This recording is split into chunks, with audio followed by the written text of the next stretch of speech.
Hey guys, of course, Xfox here. Anyways, today we are going to go over just kind of the tanks and what is the tank role. That way for a lot of the new players who are kind of checking this out, you can kind of get an idea of really what the tank role is all about. I mean, it is pretty straightforward, but you do have a lot of options in King's Raid, right? And I'll try to explain that because when I first started, you know, it was kind of hard to figure out, okay, hey, I just like this guy because he does a lot of damage or he's really tanky. But really building the tank into the right role and being able to know what they kind of excel at and what they best tank against is really key. And it'll save you a lot of gems and things like that further on down the road. So, again, the tank role is really just kind of that front guy, right? He's just kind of that front person to go into the battle, have everybody kind of jump on him, take that initial burst damage. He really, to be honest, he really shouldn't do a lot of damage, but he should be able to take a lot of damage, and it's kind of a bonus if he can buff the team, right?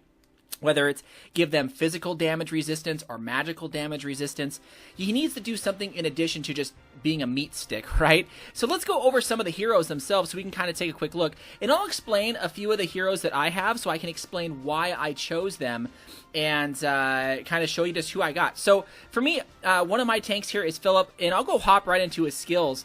Philip is he's more a kind of beefy tank in the sense that he shreds down the enemy's physical defense. So if you have a team that has physical damage, like a Roy or a Gladdy, you definitely want to use him as your tank because he will hit them, and I think he does like a 50% damage reduction or something like that right here. So he can knock down their physical defense, especially when you stack this up 5 times. You can definitely, again, kind of, you know, increase that physical defense that he hits down on the enemy. So after the first 10 seconds or so, you're going to notice your damage go up for your physical attacks. Now, the key thing to note is, right, if you have a magical damage team, like you're using, right here, if you're going to use like someone who does a lot of magical damage, it wouldn't make sense to use Philip, right? Because really, he can take a lot of damage, but he doesn't give any extra bonus to your other people. And that's how you can get a team to synergize. That's why maybe sometimes you guys are playing and you just get smashed. And you're like, wow, what happened? I have a good team, and the other team I just fought was nothing. So you want to pick someone who synergizes well with your team. So you can see Philip, again, he is a physical damage champion, kind of shredder. So he wants to shred that defense so your other physical champions can go in and just smash away, right? His moves are pretty good. Again, he has kind of the knockdowns and everything kind of classic, but he is a physical team enhancement stick, right? Now, I also have Claws. To be honest, both of these guys are the same. They're both more physical damage type heroes. Now, why do I like Claws more than Philip? Well, the reason is Claws himself, he's a little, in my case, he is a little more tankier, since I do have, of course, a 1-star mirror here, which kind of goes hand in hand, because when he blocks, he gets that buff of his, I believe it's S2, he gets that, so he can kind of get that knocked down by 0.5% every time he blocks, so it's really nice. And the nice thing about Claws is he has a skill here, this one, right here. So all ally, or basically your whole team, right? P defense is increased by blah for 20 seconds and P crit resistance by 30%.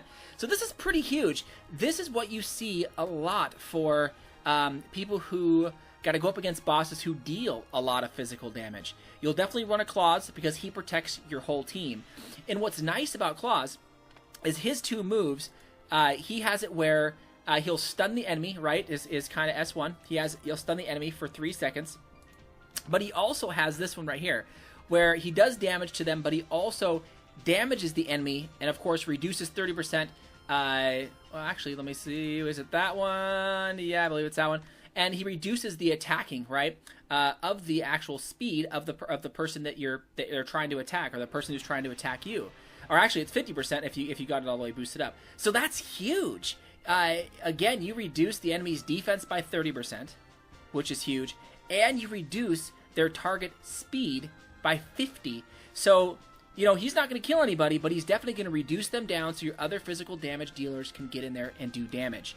Now, those are my main 2 tanks that I have. I don't have really a magic tank as of yet. Maybe in the future I'm going to get one, or get one to 90. But Moria, of course, is a physical kind of damage or a magic damage type tank whose skills are really, really well, but you'll see they are focused towards magical damage.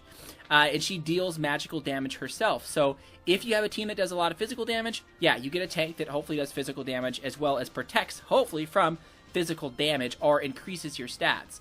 Now for her, yeah, she does magical, so or M damage, you hear people say.